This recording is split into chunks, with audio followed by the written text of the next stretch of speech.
บ้านนาน้อยทุงเมืองไซบัวทองแขวงคำมวนประชาชนภายในบ้านมีหลายอาชีพแตกต่างกันไป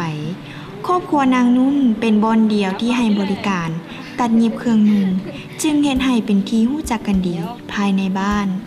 เราได้เรียนเรื่องการตัดเย็บและเริ่มเย็บเครื่องตั้งแต่ปลายปี 2012 จนมาฮอดปัจจุบันตัวน้าเลยเป็นอาชีพอันนี้แหละได้ตัดเย็บตื้มเลย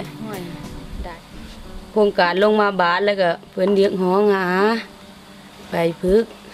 อบรมส่วนยิบชิ้นยิบชิ้นก็พอเล็กน้อยกับเวลาสั้นพอสิหูก็พอได้แล้วหลายคนนิยมเพราะว่าบ้านนี่แหละบ่มียักษ์มีเด็ดหน่วยเดียวแหละแบบยามนาเนี่ยยามฤดูเอ็นนาแล้วบ่ได้ยิบช่วงแต่นี้ต่อไปหายามแล้งแล้วได้ยิบสิ้นชวนลายแล้วเดี๋ยวอื่นแล้วบ่ยังมีผืนหนึ่ง15,000แต่ก่อนแหละกันบ่ได้ขายเป็ดขายไก่แล้วบ่มีหมึกเป็ดเพิ่งนัวกินอันนี้แหละบ่ได้ขายเป็ดขายไก่ก็พอได้ใช้3-4 แสนบ่แล้วเดือนนึงกันช่วงบุญละกว่าซื้อเครื่องน้ำมือนี่แล้วเป็นชาติเป็นโมอันนี่แหละซื้อแล้วก็เครื่องลูกซื้ออยู่ซื้อกินน้ำครอบครัวนี่แหละพอตื่มผัวไปหาได้เงินจากนี้แหละไปฝากเงินโทน50 เดือนนึง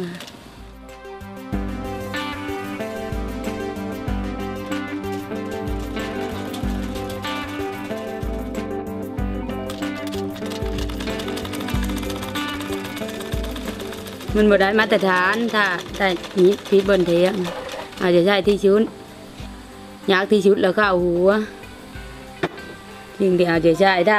บ่จะใช้เลยเป็นหัวบานหัวเติ้งนุ้งบ่ได้โอ้ยทุกยากตลอดแล้วตามเบิ่งนะลูกก็ได้ออกมาชงเลยเอายังเลี้ยงลูกมีแต่พ่อแต่แม่แล้วช่วยตามเบิ่งตามคืดเบิ่งได้อันนี้แหละโครงการเป็นทุนให้แล้วว่าแล้วก็